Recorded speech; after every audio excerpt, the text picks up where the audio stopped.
Julien Bénard à Servières, 1er février 2025.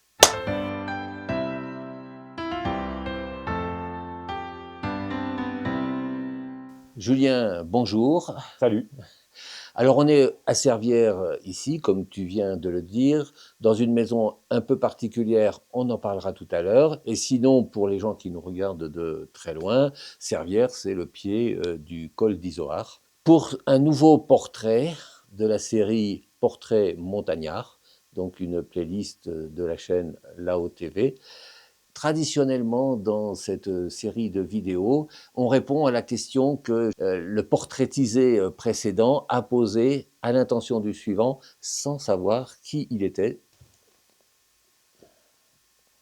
Moi, je ne sais pas qui c'est, mais je voudrais savoir si euh, ça, son passage au collège ou au lycée a été important pour son choix de carrière, d'une part. Et deuxièmement, s'il y a un prof, parmi tous ces profs, qui l'a marqué et qui lui a fait choisir tel ou tel métier. Haha. Alors déjà là, on sait que c'est un prof qui pose la question.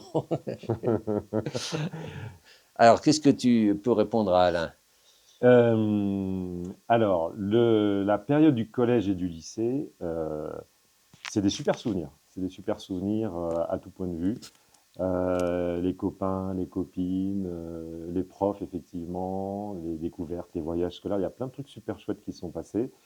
Et par rapport à mon métier, donc je suis photographe, comme tu sais, là, il me revient un souvenir tout de suite. Je crois que je suis en classe de cinquième. La prof s'appelle Madame Convert, il me semble, et on est en EMT, éducation manuelle et technique, je crois que ça s'appelait comme ça. Et on apprenait à faire des boîtes en carton. Et je me rappelle vraiment du plaisir à faire ça, de la précision, d'aimer faire tout ce qu'on fait. Alors, c'est pas encore la photo, mais c'est déjà dans la Il y a déjà création, la boîte. la boîte, les mains, et puis le côté artistique, parce qu'on faisait vraiment des choses, on choisissait des couleurs, des textures, etc. Donc, spontanément, c'est ça qui me vient. Donc, c'est pas le prof de maths qui t'a marqué, mais plutôt. Je dirais, les profs de maths m'ont plutôt marqué parce qu'ils me faisaient rigoler.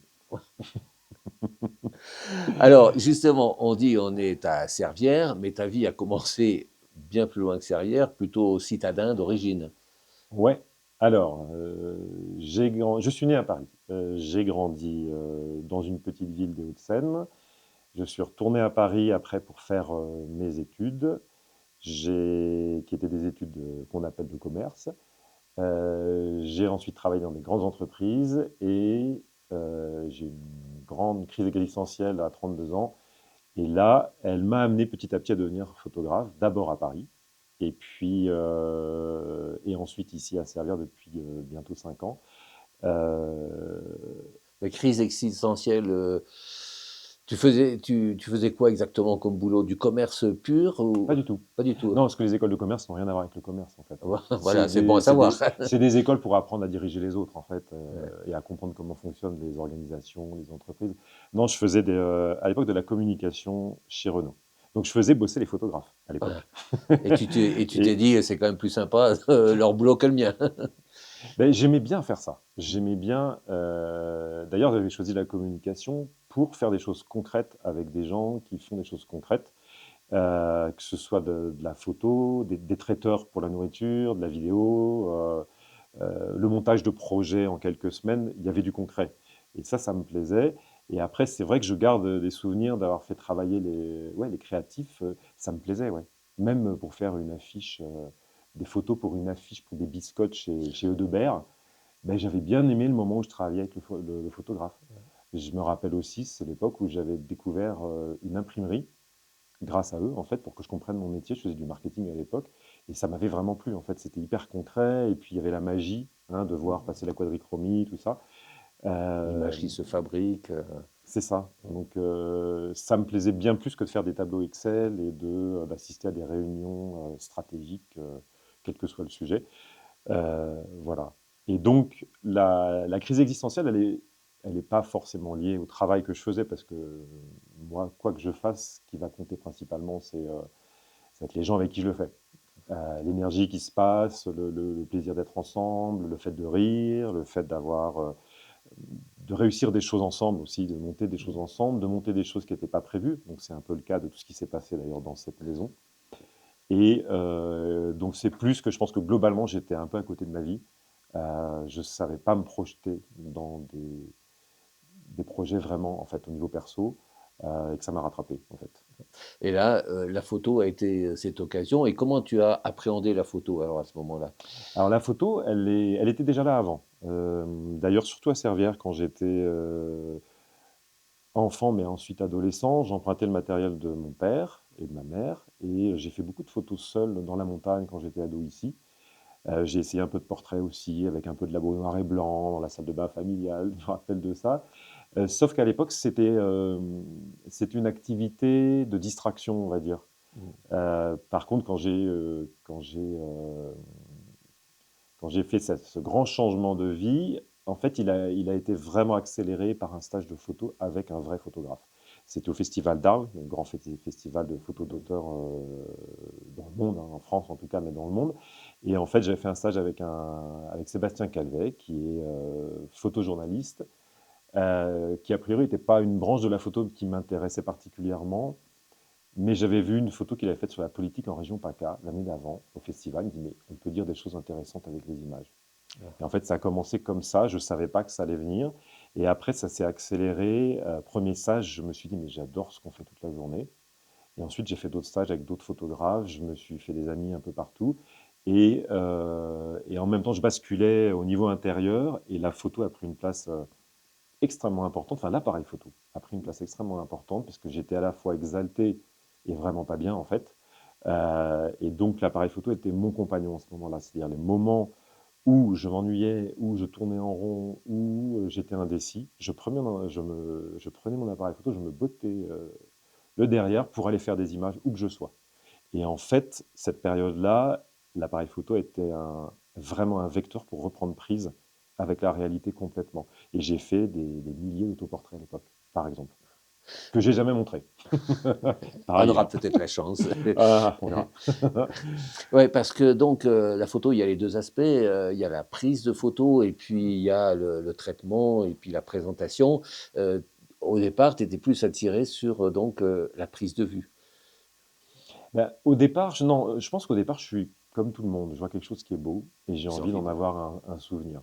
C'est pour ça que j'ai finalement tant de photos à Servières où je venais en vacances à l'époque et finalement quasiment aucune photo à Paris ou à Bourg-la-Reine où on habitait avant parce que j'étais pas, ça me parlait pas en fait.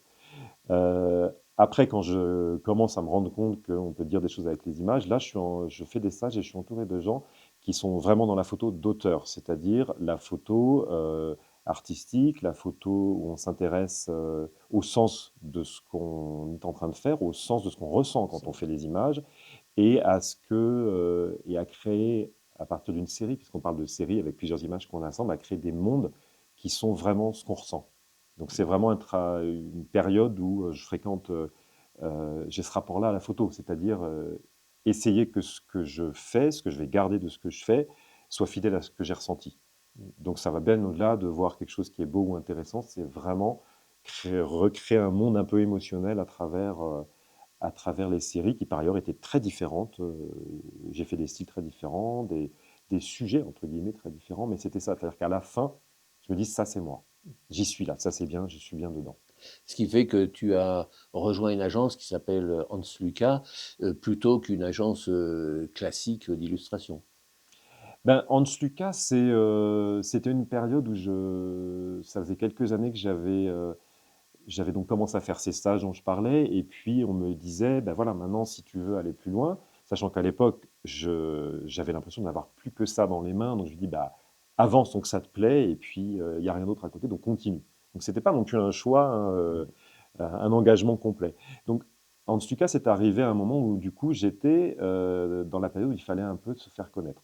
Donc ça passait par le fait de faire des candidatures à des festivals, de participer à ce qu'on appelle des revues de portfolio, c'est-à-dire qu'on a comme du speed dating photo, on rencontre un professionnel, ça peut être un galeriste, quelqu'un qui travaille dans un musée, un éditeur photo, et on amène une boîte ou un écran avec des tirages et on a 20 minutes pour discuter, présenter son travail et prendre des avis. Et donc j'ai beaucoup fait ça en fait, beaucoup candidaté finalement pour faire connaître mon premier travail qui s'appelait La Photocopieuse, qui était sur la vie de bureau à l'époque. Et c'est comme ça qu'à un moment je me suis dit, ben, je ne sais plus comment j'ai connu Hans Lucas, je ne sais pas si c'est eux qui m'ont contacté, mais c'était logique en fait de rencontrer des gens. Donc j'ai rencontré le patron d'Hans Lucas dans un café à Paris. J'avais fait des planches contacts de différents sujets. Et il m'a dit OK tout de suite. Donc j'ai rejoint l'agence en, je crois, 2014 ou 2015. Et ça fonctionne toujours, même en étant exilé parisien. Mais c'est génial pour ça. La photo, elle n'est pas localisée pour moi. C'est-à-dire que la création, elle n'est pas localisée. Après, on va avoir des projets selon les périodes qui sont ancrés ou pas dans un territoire. Ce qui est le cas en ce moment, puisque je travaille principalement sur Servières, notamment dans cette maison que j'ai continué à photographier. Et j'ai un autre projet par ailleurs avec Yoma, qui est artiste plasticienne, sur le lien entre les hommes et la nature. Donc moi en photo portrait noir et blanc et elle en peinture. Mais par ailleurs, les échanges, les formations, les rencontres, le fait de se faire connaître, tout peut se faire de manière virtuelle aussi. Donc j'ai pas besoin d'être à Paris euh, pour, euh, pour que mon travail soit vu. Et puis je pense aussi, bon, j'ai quand même beaucoup donné à Paris, puisque j'ai quitté Paris il y a 5 ans, donc ça fait un, moment, un paquet d'années que j'étais photographe à Paris. Donc j'ai quand même déjà, j'ai rencontré beaucoup de gens avant, donc maintenant je sens moins besoin d'investir ça dans le milieu professionnel. C'est-à-dire que je sais appeler l'un ou l'autre si j'ai besoin, et réciproquement. Et le fait d'être dans une agence qui est en fait une sorte de grande plateforme virtuelle, où on met nos images en ligne, où on partage des groupes de discussion sur différents sujets, que ce soit technique, que ce soit commercial, que ce soit artistique, euh, c'est assez génial. Et c'est aussi comme ça d'ailleurs que j'ai rencontré un des membres de Hansuka qui vit à Puy-Saint-André. C'est parce qu'il y avait le virtuel de Hans Lucas qu'on s'est connus. Alors, ce qui est marrant, c'est que quand on te parle de ta vie d'avant, trois phrases et on évoque de nouveau Servières. Donc, on abandonne Hmm. Paris, là, et comment est-ce que tu as quitté Paris justement pour arriver à Servières? Alors c'est un peu comme ce que je viens de dire avant, c'est-à-dire que c'était pas planifié. Donc là on est en 2020. On est en 2020, donc ça fait un paquet d'années que j'habite à Paris. Ça fait 1 an et demi que mon fils adoptif est arrivé à Paris. Ça fait quelques semaines qu'il a quitté la maison pour être en foyer de jeunes travailleurs et arrive le confinement. Je voulais venir à Servières avec mon fils et puis lui, il n'a pas eu envie, donc je me suis dit, bon, je ne vais pas partir, on ne sait pas ce qui va se passer, je reste à Paris. Et j'ai eu la chance pendant le premier confinement de ne pas être dans mon appartement, qui était un petit appartement très sonore, mais d'être dans celui de mes voisins qui habitaient dans un autre bâtiment au dernier étage, un immense appartement très très agréable. Et quand je reviens à la fin du confinement dans mon appartement, euh, comme je te dis, hyper sonore, je me dis, mais qu'est-ce que je fais là? Pourquoi ça fait autant d'années que j'arrive pas à bouger? Parce que je voulais partir depuis longtemps, mais en n'ayant pas d'idée. Et là, je me dis, ça suffit, quoi. Ça suffit. Donc, je décide de partir à Servières, mais pas pour m'y installer. Je décide de partir pour bosser. Donc, je remplis à ras-bord la voiture avec écran, avec ordinateur, avec imprimante, avec appareil photo. Matériel de survie, quoi. Me voilà. Et je viens à Servières donc en mai 2020, où par ailleurs on a une maison familiale de vacances, où mon frère est là avec sa famille. Je lui dis, bon, en plus ça va être sympa. Et en fait, très rapidement, je suis là et je me dis, mais en fait c'est évident, quoi. Qu'est-ce que tu te poses des questions depuis des années? En fait, t'es bien. On a une maison de famille pour le moment où tu peux rester un peu. Tu connais déjà du monde, puisqu'à l'époque, j'avais déjà exposé à Servières, j'avais exposé au théâtre de Briançon, j'avais exposé au Centre d'art contemporain de Briançon. Donc j'avais déjà un peu des connaissances professionnelles. J'avais toute une bande de bons copains que je m'étais fait à travers l'accueil des migrants, pour lequel j'ai aussi beaucoup travaillé en photo. J'ai de la famille aussi qui habite dans le coin, même à Servières. Le climat m'allait super bien. Et puis le fait tout simplement voilà, d'avoir ce calme, cet espace, cette beauté, en fait, qui me manquait tellement à Paris. Et donc, j'ai demandé à ma mère si je pouvais rester, je ne sais plus ce que je lui ai dit, peut-être 1 an, je ne sais pas. Voilà, donc ça a commencé comme ça. J'ai réussi à rester, c'était pas simple parce que j'avais l'impression d'avoir un peu abandonné mon fils à Paris. Et en même temps, lui m'a dit, mais papa, t'as l'air tellement mieux là-bas, il n'y a pas de souci, quoi, fais ta vie. Voilà, donc ça s'est fait, pas complètement par hasard, mais pas de manière préméditée. Alors professionnellement, c'est pas un copier-coller de la vie parisienne sur ta profession de photographe. Le lieu importe forcément sur la forme et le contenu. Ouais, alors, si j'essaie de me rappeler ma vie de photographe à Paris, euh, je peux surtout dire que ce que je fais ici, je travaille plus, je suis plus actif. En photo. En photo, oui, oui, je parle que de la photo là. Mm. Je fais plus de choses, je suis plus heureux, plus dynamique dans ce que je fais en tant que photographe. Euh, et je pense que tout simplement parce que les choses ont du sens. Euh, Ce que j'ai découvert finalement, je le savais sans doute depuis l'enfance parce que j'avais toujours du mal à repartir de Servières après les vacances, c'est qu'en fait, j'ai absolument besoin d'un ancrage, j'ai envie d'être dans la terre, dans le sol, dans la nature. Si je l'ai pas, il me manque un truc.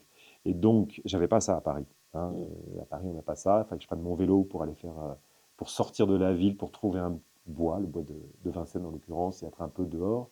Mais sinon, voilà, je n'avais pas ça. Donc j'avais des géraniums, j'avais des Ouais. plantes vertes, mais il me manquait ça. Et, et en fait, je le savais sans le savoir parce que voilà. Et en arrivant ici, bah, en fait, passé la première année où c'était encore le Covid, etc., donc les rencontres, etc., étaient un peu distendues. En fait, ça s'est enchaîné petit à petit entre des commandes de presse, donc je te disais sur la question migratoire, donc pas mal de commandes de presse, donc ce qui fait que bah, il y avait un rythme, il y avait une dynamique, il y avait des gens que je rencontrais, des gens que je retrouvais, des gens qui sont devenus des très bons amis. Et puis des commandes, donc par exemple un groupe de musique que j'aime beaucoup, qui est venu d'ailleurs chanter dans la maison, qui s'appelle That's My Girls, qui fait du country folk. Et puis au niveau de la création pure, euh, je dirais que je me posais mille questions à Paris. Pourquoi je fais ça? Quel est le sens de tout ça? Et puis c'est facile de faire de l'effet avec des images, donc c'est pas, ça me mettait dans un inconfort perpétuel. Et puis ça a vraiment basculé ben maintenant il y a un an, ici, euh, puisque cette maison est devenue mon sujet, un de mes sujets principaux de travail, et que cette maison a un sens absolu pour moi, puisque c'est des souvenirs d'enfance, d'adolescence, que c'est ensuite, à partir de l'année dernière, de l'amitié, du travail manuel, de la créativité. Et puis de fil en aiguille, voilà, c'est devenu non seulement un sujet de prise de vue, mais un lieu d'exposition, un lieu d'activités artistiques avec des concerts, des contes, des ateliers vocaux. On a même fait un atelier nature morte avec des enfants, etc., etc. Et là, je travaille sur une programmation pour février qui sera autour de l'exil.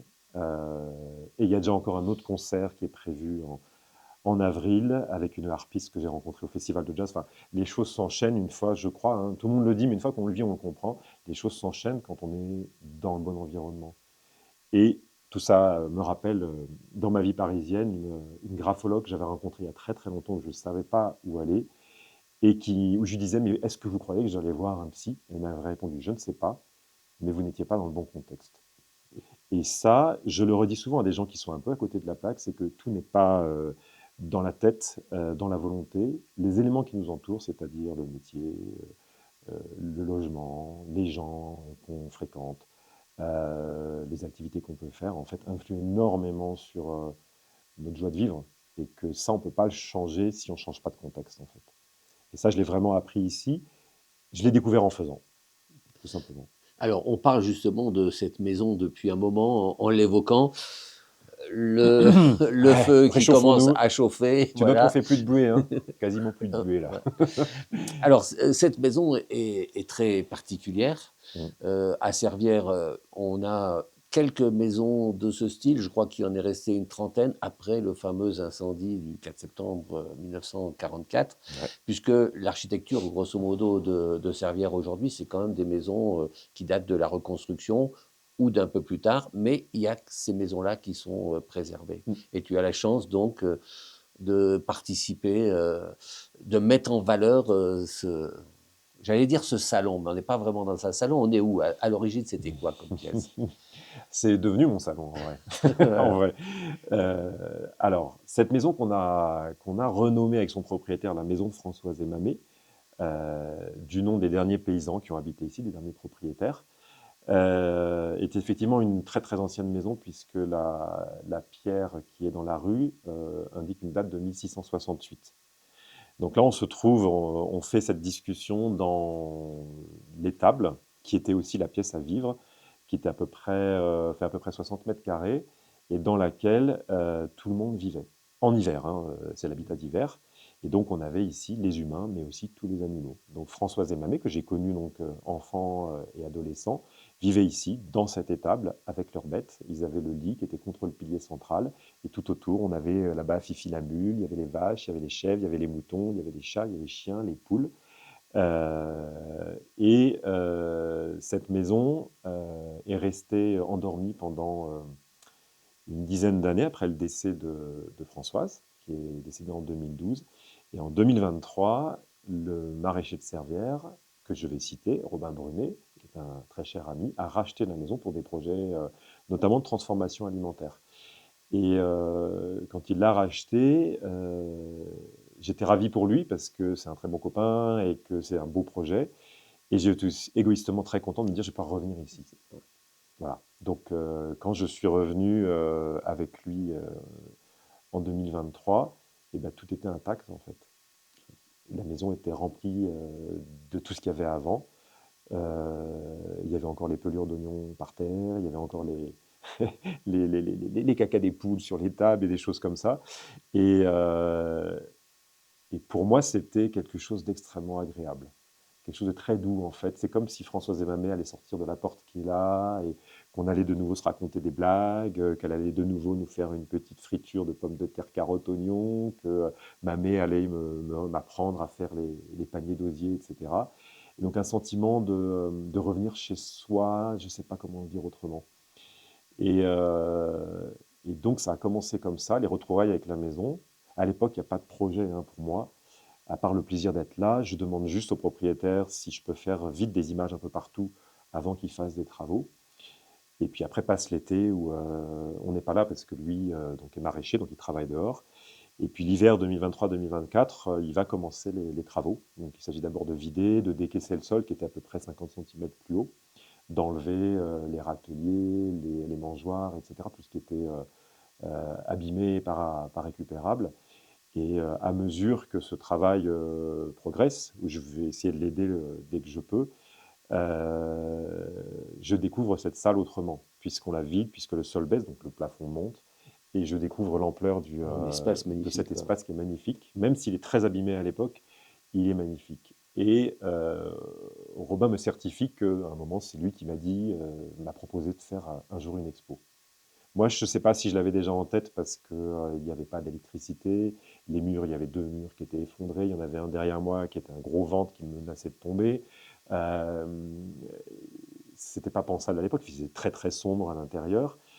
Et voilà. Et en fait, voilà, ça a fait la rencontre de deux. On va dire, je pense qu'on est deux très créatifs, chacun dans son domaine, avec beaucoup d'imagination, avec beaucoup de volonté, puis le plaisir de faire, fait que ben, j'ai accepté l'idée. Je lui ai dit, OK, moi je veux bien faire une expo, mais qui dit expo dit vernissage. Qui dit vernissage, comme on est chez toi, toi tu vas entre guillemets vernir tes produits, donc de la soupe, on avait des bouteilles d'argousier, etc. Et on a fait. Donc après, j'ai choisi un peu par la force des choses mon sujet de travail. Je me suis dit, mais c'est évident que si je dois faire une expo ici, il faut montrer ce qu'il y a dans la maison. Donc c'est pour ça que j'ai travaillé sur des objets que j'ai trouvés ici, dans le capharnaüm de la maison. Au passage, c'était mon premier travail de nature morte.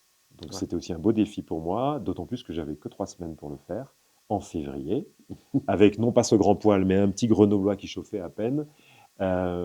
Et que par goût et pour rester dans l'atmosphère, j'ai choisi de travailler en lumière naturelle. Donc ça veut dire que tout était très long à penser, à imaginer, à déplacer pour arriver à trouver ce que je te disais tout à l'heure, c'est-à-dire quelque chose où je me sentais bien dedans. Et ça s'anticipe pas en fait. C'est-à-dire qu'on cherche, on met un objet là, on le redéplace, on en met un autre, et au bout d'un moment, on se dit, ah, je crois que c'est ça. Je crois, on n'est pas sûr. Hein. Et voilà. Et donc de fil en aiguille, Après, on a fait le chantier au mois de mars. Il y avait donc Robin, il y avait sa sœur, un autre ami qui s'appelle Hermindo, et on a travaillé tous les quatre pendant que moi je triais aussi mes photos, que je préparais l'expo et tout ça chez moi. Donc je venais régulièrement aider aussi. Et on s'était fixé une date et on s'est donné une date butoir pour valider. On s'est dit, voilà, on est Il faut. crevé, il y a plein de boulot, mais on le fait. Et on a eu 200 personnes Et ça a le jour du marché. vernissage, un 30 mars 2024. Ce qui était incroyable parce que c'est pas un événement commun à Servières, même ça n'arrive jamais, qu'il y avait une tempête de neige, qu'on était hors saison, et donc moi j'étais ravi, on était ravis de l'avoir fait, quoi. Voilà. Et parce que les gens étaient aussi attirés, bon, le travail du photographe et la maison elle-même. Je, Puisque cette maison, il faut dire, bon, régulièrement, on rencontre des personnes bien plus âgées que toi qui nous racontent la vie autrefois dans la campagne. On pourrait presque dire que cette vie-là s'est prolongée jusque dans les années 70, presque 80, avec relativement peu de changements. Ben même au-delà, hein, parce que la Françoise dont je parlais, elle a quitté cette maison dans les années 2000. Alors, Et il n'y avait pas grand-chose de changé. à l'époque, si, son neveu lui avait quand même aménagé dans une petite pièce qui est là-bas, un mini studio avec un convecteur. Donc à l'époque, elle avait quand même un petit peu de chaleur quand elle vivait là. Euh, mais c'est vrai que cette maison, qui est une dernière habitée à l'ancienne, hein, vraiment une des dernières de Servières, pour les gens d'ici, ça fait vraiment partie de leur identité. Servières, ça c'est quelque chose qui m'a beaucoup marqué depuis que je vis ici. Les Serverins sont très attachés à l'histoire et à l'identité de leur village, de leur territoire. Et donc, c'est clair que le jour du vernissage, et depuis, puisque je dirais la quasi-totalité du village est venue depuis le mois de mars 2024, c'est clair que la curiosité pour entrer ou redécouvrir cette maison, parce qu'en fait, beaucoup de gens finalement connaissaient les Forcément. anciens habitants, le fait aussi de venir voir comment le nouveau propriétaire avait restauré. Hein, curiosité technique, parce que les gens ont beaucoup de compétences techniques et manuelles ici, a fait que ça, plus la photo, mais la photo, je ne suis pas sûr qu'elle était le déclencheur des visites, ça je ne sais pas, les gens ne m'ont pas dit. Mais c'est vrai que ça a créé en Par fait une contre, ils vraie ont quand même curiosité. regardé et visité l'expo. Voilà. Et ce qui était assez génial avec les gens d'ici, mais aussi des gens d'ailleurs et parfois de l'étranger, c'est que, en fait, comme ce sont des photos d'objets qui sont plus ou moins anciens, en fait, c'est universel. C'est-à-dire que tout le monde, dans tous les pays du monde, a dans sa famille ou dans ses ancêtres des gens qui ont été à la campagne, qui ont été agriculteurs, qui ont connu des objets comme bah, le poêle grenoblois, comme les dames Jeanne, ces grosses bonbonnes, comme le rouet, comme etc., etc. Et du coup, très souvent, les visiteurs me racontaient, les visiteurs d'ici me racontaient soit ce qu'ils connaissaient de ces objets, soit des souvenirs en rapport avec Françoise et Mamé. Et les gens d'ailleurs me parlaient aussi, soit de maisons qu'ils avaient dû vider de leurs ancêtres, soit d'objets similaires qu'ils avaient trouvés ou qu'ils connaissaient dans leur région, dans leur pays. Et donc, c'était assez extraordinaire, c'est qu'en fait, il y avait 19 photos d'objets trouvés dans cette maison, avec quelque chose de totalement universel, en fait. Et j'ai des gens qui sont restés très, très longtemps. L'ancêtre du village, Michel Brunet, qui vient de fêter ses 100 ans, est resté 1 heure et demie. 1 heure et demie à nous raconter des histoires et aussi à essayer de trouver des énigmes, à résoudre des énigmes, parce qu'il y a des objets où ben, les gens ne savent pas forcément ce que c'est. Et c'est comme ça qu'on a su que au-dessus de moi, les crochets qui sont là, les autres qui sont à d'autres endroits de la voûte, servaient à un très ancien métier à tisser. Ah oui. Et voilà. Et une personne un jour m'a dit ça, et les autres ne le savaient pas. Et donc, c'est-à-dire que ce jeu qu'on avait avec Robin à l'origine, comme dans une caverne d'Ali Baba, de découvrir des choses, de se dire waouh, waouh, waouh, et bien en fait, il a continué avec des tas d'informations complémentaires. Et j'ai trouvé beaucoup de plaisir chez les gens à voir ça, en fait, comme un patrimoine commun, en fait. Alors, tu retrouves cette maison que tu as connue enfant, et enfant, justement, tu as gardé des souvenirs, justement, de Françoise et Mamé, que ce soit ici, que ce soit en alpage. Donc, tu as pu échanger avec les gens qui, eux aussi, l'avaient connue. Mais qu'est-ce que tu as comme souvenir particulier de ces deux personnes? Alors, le premier qui me vient, je dirais, c'est les mains de Françoise. Euh, et les mains de Françoise, c'était les gestes, je pense, ces gestes paysans qui avaient une certaine lenteur. Et au fond de moi, depuis tout petit, j'ai gardé l'idée, la sensation de cette lenteur des gestes, avec quelque chose de profondément agréable et quelque chose auquel je n'avais pas accès. Quand on vit en ville, c'est pas le même rythme, c'est pas les mêmes. Le cerveau Fonctionne pas travaille beaucoup pareil. plus, je pense, enfin, autrement, mais il est très sollicité. Et donc, c'est ça. Alors, ces gestes, après, il y a les gestes de l'épluchure des pommes de terre. Sans doute que je m'en rappelle parce qu'après, elle nous faisait la fameuse friture d'une grande poêlée avec de l'huile, des oignons, des carottes et des pommes de terre et qu'on adorait ça avec mes frères et les cousins. Il y a les gestes, je la vois carder la laine, je la vois filer la laine. Il y a les gestes de Mamé. Mamé m'a appris, comme je disais, à faire les paniers en osier. Euh, il y a le travail des champs aussi, où ils allaient à leur vitesse, ils n'étaient pas du tout motorisés, donc quand ils faisaient les foins, bah, ils fauchaient avec sa faux. On ramassait avec eux, parce qu'on faisait souvent ça. Ma mère nous a beaucoup entraînés à connaître cette vie paysanne. Euh, donc on ne pouvait pas faire les choses vite. Euh, Et après, donc ce sont vraiment des sensations, cette espèce de lenteur, cette espèce de douceur. Euh, et puis ces moments aussi de, il n'y a pas de blabla inutile. Tu vois, comme on est Oui. là, quand on venait les voir, on arrivait d'Île-de-France, premier jour, on venait leur dire bonjour, on savait qu'on allait sentir la bête en repartant.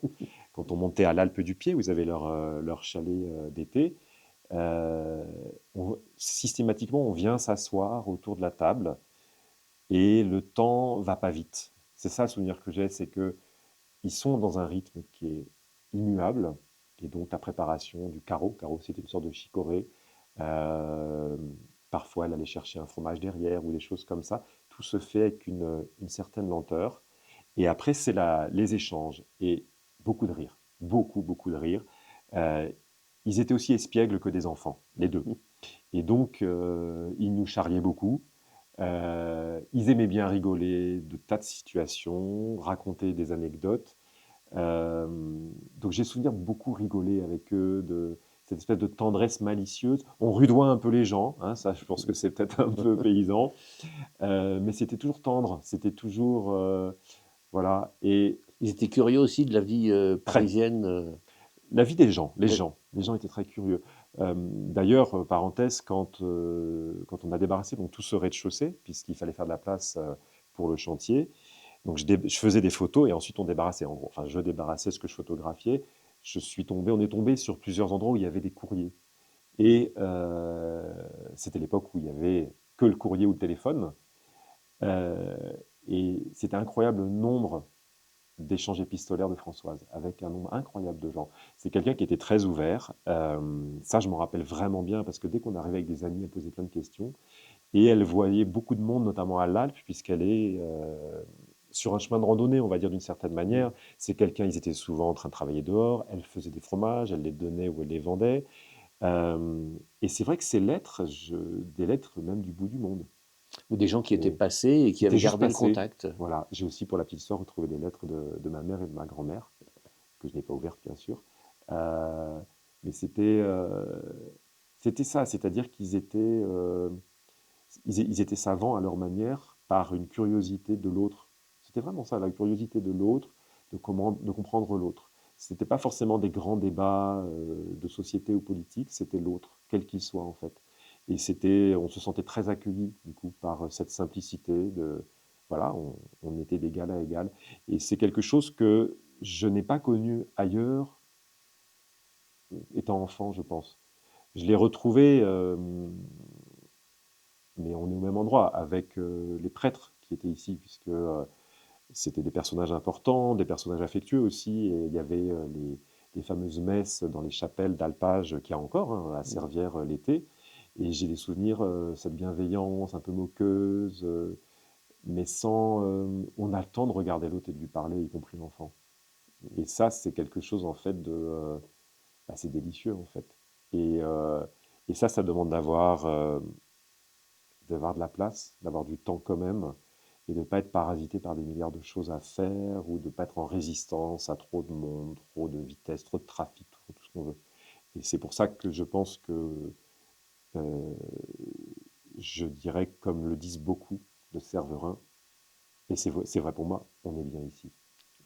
Donc, bien ici, tu retrouves un petit peu cet état d'esprit pas mal d'années plus tard, où il y a quand même une petite évolution. Internet est arrivé, beaucoup de gens de Servières vont travailler à Mm. Briançon. Il y a quand même le Il y a mode de des vie a choses il y a changé, des choses quoi. que je retrouve. Évidemment, je vais le retrouver chez les agriculteurs. C'est-à-dire que c'est moins présent, enfin, à mon sens, chez des personnes qui font d'autres métiers, mais je vais retrouver cette sorte de filiation euh, qui est certainement liée au fait que on est dans un rythme qui dépend du cycle de la vie, qui dépend des saisons, qui dépend des bêtes, qui dépend de comment poussent ou pas les légumes qu'on a semés, et qui fait que il y a à la fois beaucoup de labeur physique, il y a une certaine fatalité, qui n'est pas négative, hein, mais une certaine fatalité. Les choses, pour reprendre, pour paraphraser, c'est une citation d'un livre qui s'appelle Le Vieux, qui ne voulait pas fêter son anniversaire. Et je trouve que ça sonne très bien avec comment ça se passe. Les choses sont ce qu'elles sont et elles seront ce qu'elles seront. Et ça, quand on travaille la terre, quand on est dépendant de ce cycle-là, d'une certaine manière, bah, on ne peut pas faire semblant. En fait, on ne peut pas faire semblant. On ne peut pas être un personnage, on ne peut pas être superficiel. En fait, ça n'a pas de sens. Ça n'a pas de sens. Donc ça, je retrouve cette franchise-là, cette parfois rudesse aussi, cet humour extraordinaire. Je trouve qu'à Servières, les gens ont beaucoup d'humour. Et ça, je m'en rappelle enfant. Ça m'impressionnait un petit peu, mais c'est un humour où on provoque. On provoque un peu les gens, on les teste, mais on rigole, je dirais, mais on rigole. C'est presque automatique dans les relations sociales à Servières de rigoler à un moment, même si tout n'est pas toujours simple. Euh, voilà. Après, je pense que par rapport à ma perception d'enfant, je pense que du fait qu'aujourd'hui tout est mécanisé en agriculture, qu'il y a effectivement il y a l'informatique, il y a des voitures, hein, tout simplement. Hein. Françoise et Mamie n'avaient pas de voiture. Les choses vont plus vite que ce que j'ai en souvenir en tant qu'enfant. Euh, donc je pense que les gens travaillent plus vite aussi. Je le vois avec le maraîcher qui travaille à toute vitesse, mais c'est peut-être une exception. Euh, je pense qu'il y a peut-être plus il y a plus de possibilités et donc de soucis de rentabilité, peut-être. Avant, on n'avait pas tellement de choix, je pense.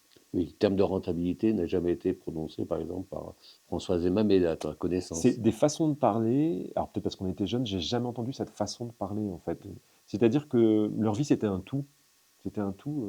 Les patates, la maison, les bêtes, les amis, il n'y avait pas l'idée de l'amélioration, je pense, de performer plus la fois d'après.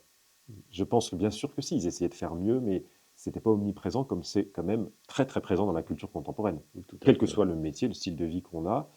Et, et ici, d'ailleurs, en étant ici, euh, je vois l'absurdité parfois d'aller trop loin dans cette idée qu'il faudrait être, comme certains disent, par exemple, à titre personnel, la meilleure version de soi-même. Ça devient ridicule, en fait, de dire ça quand on Oui, vit je dans un connaissais pas la village de formule. montagne. Je t'invite à regarder des trucs de coaching ou des machins comme ça. Voilà. C'est-à-dire qu'en étant ici, moi qui en plus était dans des grandes entreprises, même si ça commence à dater, je vois aussi deux mondes qui sont tellement séparés. Tellement séparés. Et, euh, et du coup, qu'est-ce qui compte? Qu'est-ce qui compte et comment on se positionne? Ça nous ramène à des questions, enfin ça me ramène moi à des questions existentielles qui peut-être étaient plus auto-centrées avant. Qu'est-ce que je vais faire de ma vie? Comment ceci, comment cela? Ou là, c'est plus quelle est ma place en fait? À quoi je sers? Alors c'est peut-être aussi en grandissant en âge. Hein, Ça joue aussi. Voilà. Alors cet esprit de village a failli changer dans les années 60, 70, le fameux plan neige. Mhm. À cette époque, ton grand-père, je crois, Oui. maternel, était maire de Servières Mhm. à un moment où les Cerverains ont gagné une bataille. Mhm. Comment tu as vécu, pas en direct, mais par les souvenirs, les témoignages? Alors, pas en direct, puisqu'effectivement, je suis beaucoup plus jeune que ça. Voilà. Mais tu en as Par contre, entendu forcément j'en ai parler. entendu parler, et en plus, malheureusement, mon grand-père maternel, donc André Gatineau, est mort beaucoup trop jeune, à 60 ans, en 1980. Donc, il était encore maire de Servières à l'époque, et d'une certaine manière, il a été glorifié aussi de cette mort soudaine. Et donc, j'en ai entendu beaucoup parler dans la famille. Dans le village, c'est présent, c'est très présent, en fait. Oui, parce Et qu'on rappelle, il y avait un voilà, projet de grosse station de ski dans la super plaine des Fonds, Servières, super attention, ouais. Servières. Je crois 15 000 lits étaient prévus, quelque Je chose crois comme que c'était ça. 15 000 au début, après ils étaient montés à 40 000, Ouais. enfin c'était Sachant, délirant, délirant. quand on connaît Briançon, 12 000 habitants Ouais, quand il fait beau, ouais. donc c'était quand même énorme, quoi. C'était énorme, et c'était l'époque du plan neige. Mm. Et donc il y a eu ce projet absolument colossal, avec un héliport, avec un lac artificiel, avec probablement des connexions avec Montgenèvre, etc. Et en fait, les premiers agriculteurs à qui on a proposé de racheter leurs terres pour des montants absolument dérisoires ont dit non. Et en fait, très très rapidement, le village a fait bloc en détectant qu'on essayait de les manipuler. Et ça a été apparemment une bataille homérique, puisqu'il y a eu des contacts presse au niveau national, il y a eu des grandes célébrités comme Haroun Tazieff, il y a eu du lobbying auprès des députés, enfin de toutes les instances possibles et imaginables, et ils ont gagné. Ils ont gagné. Et aujourd'hui, dans l'identité de Servières, on sent que c'est présent, c'est-à-dire que les gens, même les gens qui arrivent, sont briefés d'une certaine manière sur ça, et tout le monde est attaché à la singularité du village. Et cette singularité, c'est le fait d'avoir conscience d'avoir un écrin de vie incroyable. C'est une immense commune, c'est une commune qui est agricole principalement, donc on a un environnement ultra préservé, magnifique, et avec en plus un patrimoine historique, qu'il soit paysan, qu'il soit architectural, qu'il soit religieux, qui est vraiment très préservé et qui est transmis. Qui est transmis. Euh, il y a une association qui œuvre d'ailleurs beaucoup à ça, qui s'appelle l'AESC, Association pour Qui l'étude de date de la... l'époque d'ailleurs, si j'ai qui bien date de compris. l'époque, absolument, et qui fonctionne toujours. Donc, Association pour l'étude et la sauvegarde de la vallée de Servières, qui œuvre à valoriser et préserver ce patrimoine au sens large, qu'il soit naturel, religieux, architectural. Et, euh, et quand on... Je vais plutôt faire un petit détour. J'ai un peu une preuve du fait que c'est très présent. C'est qu'il y a 2 ans, j'ai fait partie d'une équipe qui s'est mobilisée contre un projet hérétique d'antenne 4G dans la vallée des Fonds, la Haute-Vallée. Et on a fait une pétition papier. Donc on a fait du porte-à-porte dans tout Servières, hein, y compris le Lot et Terroute, les 2 hameaux. Et la quasi-totalité des gens ont signé, mais immédiatement. Et ils étaient heureux qu'on vienne les voir, et on retrouvait le même état d'esprit, c'est-à-dire pas touche à ce trésor, en fait. Et dans tout ça, il y a aussi ce conflit entre tradition, modernité, entre local et supranational, hein, avec l'Europe qui est quand même très présente dans toutes les normes. Et voilà. Donc, c'est un peu Astérix et Obélix ici, hein, c'est le Ouais, on petit est dans le village village gaulois. irréductible. Ouais. Voilà, mais voilà, c'est une chance extraordinaire en fait. C'est une chance extraordinaire de se dire que grâce à toutes ces personnes qui se sont battues, qui continuent à se battre, pour le moment, Servières vit paisiblement à l'écart du saccage Mais de sans tourner le dos pour l'hypertourisme. autant au tourisme, puisque Ouais, les pistes de ski de fond sont damées, entretenues. Et voilà. c'est une autre forme de tourisme qui date d'ailleurs de ces années Voilà, 70, c'est quoi. les années 70. Je sais que lapsus, mon grand-père a œuvré, a fait partie de ceux qui ont œuvré pour développer un tourisme doux, un tourisme vert. Et voilà, aujourd'hui, en été, on a les randonneurs. et puis des cyclistes. Et en hiver, ben, on est station de ski de fond, alors qui est très couru parce que en général, on a de la neige un peu plus tard ou un peu plus tôt.